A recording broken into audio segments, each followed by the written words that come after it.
Hello students, SB একাডেমির YouTube চ্যানেলে তোমাদের সবাইকে স্বাগত জানাই।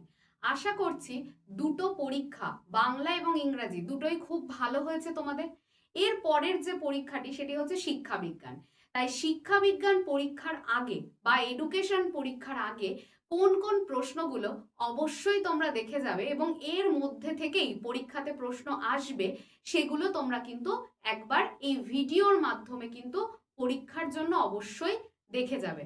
আর ভিডিওটা স্কিপ করবে না, ভিডিওতে কিন্তু প্রত্যেকটা অধ্যায় ধরে ধরে 2, 5 এবং 10 কোন অধ্যায় থেকে কোন প্রশ্নগুলো পড়তে হবে ভালো করে, যাতে তোমরা এখানে 30+ নাম্বার পেতে পারো, সেই প্রশ্নগুলো এই ভিডিওতে আলোচনা করব। তাহলে আর দেরি না করে দেখে নেওয়া যাক এডুকেশনে কোন কোন প্রশ্ন এবছরের 4th সেমিস্টারের পরীক্ষার জন্য খুব গুরুত্বপূর্ণ। দেখো, সবার প্রথমে যে অধ্যায়টি রয়েছে সেটি হচ্ছে শিখন এবং শিখন কৌশলের অধ্যায়। এখান থেকে যে প্রশ্নটা তোমরা ভালো করে পড়বে 2 নম্বরের জন্য, প্রথমে সেই আলোচনাটা করব। সবার ফার্স্ট প্রশ্ন দেখো, শিখনের যে কোনো দুটি কৌশল উল্লেখ করো। তারপর অনুবর্তন বলতে কি বোঝো? তারপর শিক্ষাক্ষেত্রে অনুবর্তন নীতির যে কোনো দুটি প্রয়োগ লেখো। তারপরে দেখো, প্রাচীন অনুবর্তনের সাংগঠনিক রূপটি লেখো। তারপর অপারেন্ট অনুবর্তন কি? স্কিনার কোন দুটি শ্রেণীর আচরণের কথা বলেছেন, সেই আচরণ দুটো সম্পর্কে পড়বে। রেসপন্ডেন্ট বলতে কি বোঝায়? যখনই এই রকম কোনো কিছু পড়বে, যেমন প্রাচীন অনুবর্তন কি বা অপারেন্ট অনুবর্তন কি বা রেসপন্ডেন্ট বলতে কি বোঝো, তখন অবশ্যই উল্লেখ করে দেবে যে এই শব্দটা কে ব্যবহার করেছেন বা এই শব্দটাকে কে বিভিন্ন ক্ষেত্রে প্রয়োগ করছেন, সেই বিজ্ঞানী বা সেই মানে শিক্ষাবিদের যে নাম সেটা কিন্তু অবশ্যই তোমরা উল্লেখ করবে, তারপর সেটা সম্পর্কে লেখা শুরু করবে। তারপর দেখো, সক্রিয় আচরণ কাকে বলে? থর্নডাইকের দেওয়া প্রধান 3টে সূত্র কি কি? প্রচেষ্টা এবং ভুলের কৌশল, এটার অর্থ কি? পাজল বক্স কি? থর্নডাইকের ফল লাভের সূত্রটি কি? অন্তর্দৃষ্টিমূলক শিখন বলতে কি বোঝো? গেস্টাল্টের মতবাদ কি? SQ4R এই কৌশলটি কি? শিখনের সংজ্ঞা দাও। পরিণমনের সংজ্ঞা দাও। প্রেষণা বা মোটিভেশন কাকে বলে? পরের প্রশ্নগুলো দেখো, প্রেষণা চক্র কাকে বলে? তারপর দেখো, স্মৃতি কাকে বলে? রিকল বা পুনরুদ্রেক কাকে বলে? তারপর রিকগনিশন বা প্রত্যভিজ্ঞ কাকে বলে? তারপর প্রকৃত স্মৃতি কাকে বলে? এগুলোর সাথে উদাহরণ অবশ্যই দেবে। যান্ত্রিক বা অভ্যাসগত স্মৃতি কাকে বলে? কল্পনা কাকে বলে?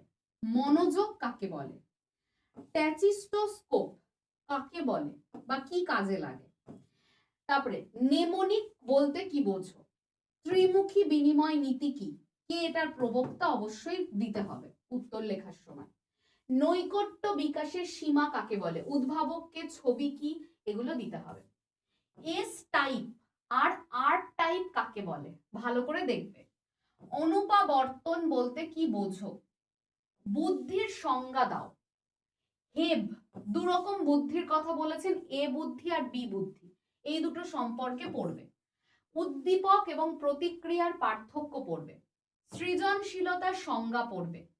অভিসারী চিন্তন এবং অপসারী চিন্তন কাকে বলে? পড়বে।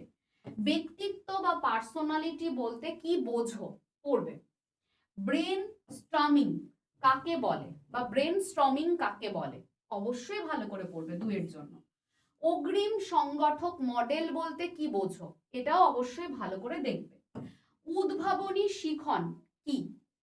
তারপর সাধারণ মানসিক ক্ষমতা বা জি আর বিশেষ মানসিক ক্ষমতা বা এস বলতে কি বোঝায়? এগুলো 2 এর জন্য ভালো করে দেখবে। এবার চলে আসি শিখন এবং শিখন কৌশল থেকে 2 ছাড়াও যে প্রশ্ন থাকবে সেটা হচ্ছে 10 নম্বরের প্রশ্ন। এই 10 এর জন্য কি কি পড়ে যেতে হবে? দেখো, প্রাচীন অনুবর্তনের যে ধারণা, অর্থাৎ প্রাচীন অনুবর্তনটা কি, তার বৈশিষ্ট্য কি, শিক্ষাক্ষেত্রে এটার প্রয়োগ কি। অবশ্যই যেহেতু এটা শিক্ষা বিজ্ঞানের পরীক্ষা, শিক্ষাক্ষেত্রে প্রত্যেকটা জিনিসের যে প্রয়োগ সেগুলো অবশ্যই পরীক্ষায় যাওয়ার আগে ভালো করে দেখবে।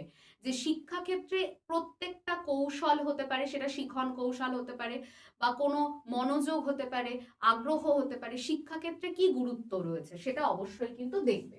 এখানে বলছে প্রাচীন অনুবর্তনের ধারণাটা ব্যাখ্যা করো।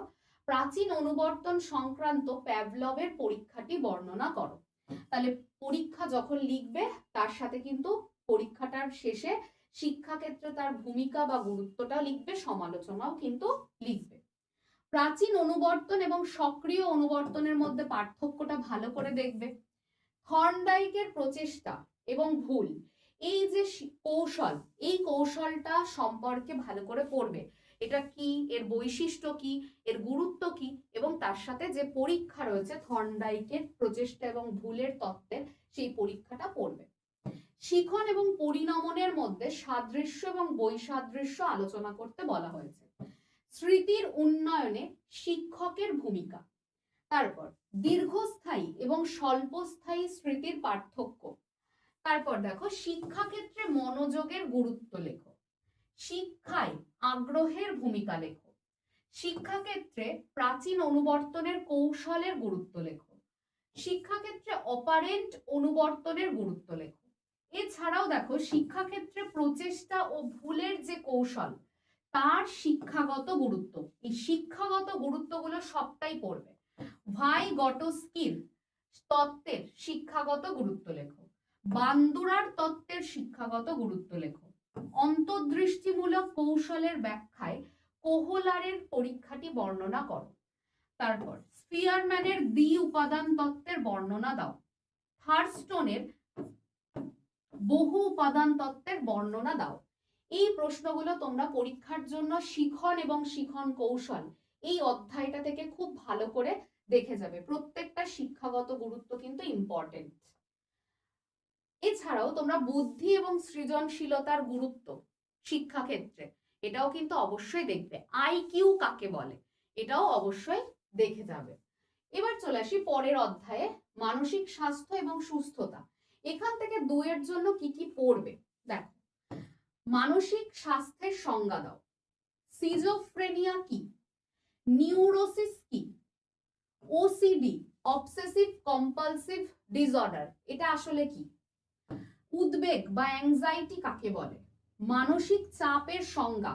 প্রত্যেকটা সংজ্ঞা যখন পড়বে WHO অর্থাৎ হু এর মতে, ওয়ার্ল্ড হেলথ অর্গানাইজেশনের মতে এই সংজ্ঞাগুলো কিন্তু অবশ্যই লিখতে হবে। বিষণ্ণতা কাকে বলে, মানসিক সুস্থতা কাকে বলে, মননশীলতা কি, ধ্যানের গুরুত্ব বা সংজ্ঞা দাও। মনস্তাত্ত্বিক সুস্থতা কাকে বলে, জীবন দক্ষতা বলতে কি বোঝো, প্রাক্ষবিক বুদ্ধি কাকে বলে, সহানুভূতি কাকে বলে, এগুলো ভালো করে দেখবে দুয়ের জন্য। এবার এই অধ্যায় থেকে 10-এর প্রশ্ন হয় না, সেই জন্য 5-এর প্রশ্ন পড়তে হবে। 2 আর 5 এই দুটো টাইপের প্রশ্ন এখান থেকে হয়। 5-এর জন্য দেখো, মানসিক স্বাস্থ্য সমস্যার শনাক্তকরণের উপায়গুলি লেখো। উদ্বেগের শারীরিক এবং মানসিক লক্ষণ কি, মানসিক চাপের শারীরিক, মানসিক এবং সামাজিক 3 রকমেরই লক্ষণ অল্প অল্প করে আলোচনা করতে হবে। বিষণ্ণতার শারীরিক এবং মানসিক লক্ষণগুলি কি কি, শিশুর মানসিক স্বাস্থ্য রক্ষায় বিদ্যালয়ের ভূমিকা লেখো। মনস্তাত্ত্বিক সুস্থতার উন্নয়নের কৌশলগুলি লেখো। শিক্ষায় ধ্যানের গুরুত্ব লেখো। শিক্ষার্থীদের মানসিক সুস্থতা উন্নয়নে বিদ্যালয়ের ভূমিকা, এই বিদ্যালয়ের যে দুটো ভূমিকা অবশ্যই ভালো করে দেখবে। এছাড়া বিশ্ব স্বাস্থ্য সংস্থা, এটাও ইম্পর্টেন্ট কোশ্চেন, বিশ্ব স্বাস্থ্য সংস্থা বা WHO কর্তৃক চিহ্নিত 10টি প্রধান জীবন দক্ষতা সম্পর্কে লেখো। মানসিক চাপ মোকাবিলা এবং আবেগ নিয়ন্ত্রণ এই দুটোর কৌশলই কিন্তু দেখে যাবে। আত্মসচেতনতার গুরুত্ব আর সহানুভূতির গুরুত্ব দুটোরই 5টা 5টা করে পয়েন্ট ভালো করে দেখে যাবে। এগুলো পড়তে বা এই চ্যাপ্টারটা পুরোটাই পড়তে খুব বেশি সময় লাগে না, একটুখানি এই প্রশ্নগুলোকে ভালো করে দেখে যাবে, দেখবে খুব তাড়াতাড়ি তোমরা এগুলোর উত্তর লিখতে পারছো বা পড়াটাও অনেকটাই সহজ। পরের অধ্যায়ে চলে আসি, শিক্ষা ও প্রযুক্তিবিদ্যার অধ্যায়। 2 নম্বরের আর 10-এর 2 নম্বরের এবং 5-এর কি কি প্রশ্ন পড়তে হবে সেটা দেখে নেব। প্রথমেই চলে আসছি 2 নম্বরের প্রশ্নে। দেখো, শিক্ষা প্রযুক্তি কাকে বলে? শিক্ষায় 5M এর অর্থ কি, অর্থাৎ 5টা যে এম আছে সেগুলোর অর্থ কি? ET4, ET5, ET1, 2, 3 এই সবগুলোই কি আসলে সেগুলো পড়বে। কম্পিউটারের ইনপুট এবং আউটপুট ডিভাইসগুলোর নাম পড়বে, দুয়ে দিতেই পারে। র্যাম এবং রোমের পার্থক্য পড়বে ভালো করে। শিক্ষায় সিস্টেম দৃষ্টিভঙ্গি আসলে কি দেখবে। তথ্য এবং যোগাযোগ প্রযুক্তি কাকে বলে, অর্থাৎ এখান থেকে কিন্তু মাথায় রাখবে ICT দিতে পারে। আই মানে ইনফরমেশন, সি তে কমিউনিকেশন, আর টি তে টেকনোলজি, অর্থাৎ এটাকে শর্টে আইসিটি বলে। আইসিটি কাকে বলে? ই পাঠশালা কি, ডিজিটাল বিপ্লব কি যেটা শিক্ষাক্ষেত্রে হয়েছে। ই লার্নিং কাকে বলে, ভার্চুয়াল ক্লাসরুম ঠিক কেমন, ই বুক কি, ডিজিটাল টুলস কি, ই লাইব্রেরি কি। এবার চলে আসি এই অধ্যায় থেকে 5-এর জন্য কি কি পড়তে হবে। 5-এ দেখো আমাদেরকে ভালো করে, আরেকটা প্রশ্ন অবশ্যই পড়বে, ই লার্নিং কি, ই লার্নিং দেখবে। আচ্ছা, এবার চলে আসি 5-এর কোশ্চেনের জন্য তোমাদেরকে কি কি পড়তে হবে। দেখো, শিক্ষায় প্রযুক্তিবিদ্যার প্রয়োজনীয়তাগুলি কি কি। 5-এর জন্য ভালো করে দেখবে যে শিক্ষাক্ষেত্রে বর্তমানে প্রযুক্তিবিদ্যা কি কি কাজে লাগে। শিক্ষায় হার্ডওয়্যারের গুরুত্ব লেখো। শিক্ষায় হার্ডওয়্যারের যে বিভিন্ন ডিভাইস গুলো আমাদের শিক্ষাক্ষেত্রে কাজে লাগে, সেই ডিভাইস গুলো কি কি এবং তারা কিভাবে শিক্ষাক্ষেত্রে কাজ করে। শিক্ষাতে সফটওয়্যারের গুরুত্ব লেখো। হার্ডওয়্যার এবং সফটওয়্যারের পার্থক্য লেখো। শিক্ষাকে সিস্টেম দৃষ্টিভঙ্গি বলার কারণ কি। তারপর শিক্ষায় সিস্টেম দৃষ্টিভঙ্গির প্রয়োজনীয়তা লেখো। শিক্ষায় ডিজিটাল বিপ্লবের প্রভাব লেখো। শিক্ষায় তথ্য এবং যোগাযোগ প্রযুক্তির ব্যবহার লেখো, অর্থাৎ আইসিটির যে ব্যবহার শিক্ষাক্ষেত্রে সেগুলো ব্যবহারগুলো লিখতে হবে। তাহলে এই কোশ্চেন গুলো এই অধ্যায়ের জন্য গুরুত্বপূর্ণ। দেখো, এখানে খুব বেশি প্রশ্ন কিন্তু নেই, অল্প সময় বসলে তোমরা এই প্রত্যেকটা প্রশ্ন কিন্তু তৈরি করতে পারবে। 2 লেখার সময় একটু ভালো করে পয়েন্ট করে লিখবে, 5ও তাই। 2 লেখার সময় সংজ্ঞা, যদি কোনো তত্ত্ব থেকে প্রশ্ন আসে সেই তত্ত্বের উদ্ভাবককে, এইগুলো কিন্তু অবশ্যই উল্লেখ করতে হবে। এরপর চলে আসি লাস্ট অংশে, শিক্ষায় রাশি বিজ্ঞান।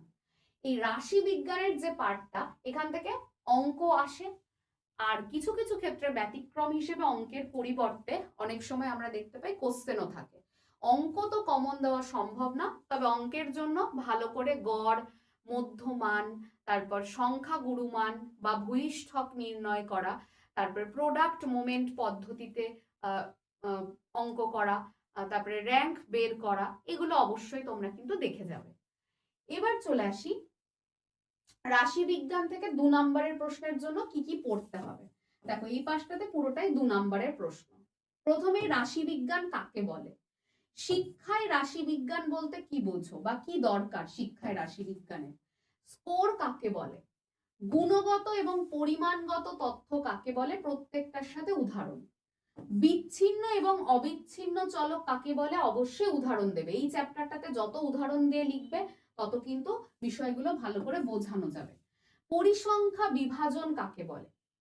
ক্রম সূচক স্কেল কাকে বলে, তার সাথে উদাহরণ। ব্যক্তি সূচক স্কেল কাকে বলে, উদাহরণ। আনুপাতিক স্কেল কাকে বলে, উদাহরণ। ট্যালি কি, কেন রাশিবিজ্ঞানে ট্যালিকে ব্যবহার করা হয়, অবশ্যই দেখবে। আয়তলেখ কাকে বলে। আয়তলেখের 2টো সুবিধা এবং পাই চিত্রের 2টো সুবিধা দেখবে। অজাইভ কি, অজাইভেরও 2টো সুবিধা দেখে যাবে। তারপর কেন্দ্রীয় প্রবণতা কাকে বলে। ভূয়িষ্ঠক বা সংখ্যাগুরু মান কাকে বলে। আদর্শ চ্যুতি কাকে বলে। কেন্দ্রীয় প্রবণতার যে পরিমাপকগুলো, সেই পরিমাপকগুলোর নাম কি। এবার চলে আসি 10 নম্বরের প্রশ্ন থেকে কোনগুলো ভালো করে পড়বে। সবার প্রথমে দেখো, শিক্ষায় রাশিবিজ্ঞানের যে প্রয়োগ সেটা ভালো করে দেখবে। কেন শিক্ষাক্ষেত্রে রাশিবিজ্ঞানের প্রয়োজনীয়তা রয়েছে। হিস্টোগ্রাম এবং ফ্রিকোয়েন্সি পলিগন বা পরিসংখ্যা বহুভুজ আর আয়তলেখ, এর মধ্যে পার্থক্য দেখবে। পরিসংখ্যা বিভাজনের গুরুত্ব পড়বে এবং কিভাবে পরিসংখ্যা বিভাজন সারণী তৈরি করা হয় তার পদ্ধতিটা কিন্তু অবশ্যই পর্যায় অনুযায়ী লিখতে হবে উদাহরণ দিয়ে। মধ্যম মান এবং সংখ্যাগুরু মানের সুবিধা অসুবিধা পড়বে এবং মধ্যম মান বা মিডিয়ান আর সংখ্যাগুরু মান বা মোড এটা কাকে বলে অবশ্যই কিন্তু দেখবে। এরপর চলে এসো গড়, মধ্যম মান আর মোড, এদের তিনটের মধ্যে সম্পর্ক ভালো করে দেখবে এবং এই তিনটের মধ্যে পার্থক্য ভালো করে দেখবে। আদর্শ চ্যুতির শিক্ষাক্ষেত্রে প্রয়োগ বা রাশিবিজ্ঞানে প্রয়োগ দেখবে। আদর্শ চ্যুতির সুবিধা এবং অসুবিধা অবশ্যই দেখে যাবে। গড়, ভূইষ্ঠকের আর মধ্যম মানের শিক্ষাক্ষেত্রে প্রয়োগগুলোকে ভালো করে দেখবে। কেন্দ্রীয় প্রবণতা পরিমাপের যে গুরুত্ব সেটা দেখবে। প্রোডাক্ট মোমেন্ট পদ্ধতি, এই পদ্ধতির সুবিধা এবং অসুবিধা দেখবে। র্যাঙ্ক পদ্ধতির যে সুবিধা এবং অসুবিধা আছে সেটা অবশ্যই দেখে যাবে। প্রোডাক্ট মোমেন্ট এবং র্যাঙ্ক পদ্ধতির যে পার্থক্য সেটাও দেখবে। সহগতি সহগাঙ্ক এটা কি এবং এর ব্যবহার কি এটা অবশ্যই দেখবে।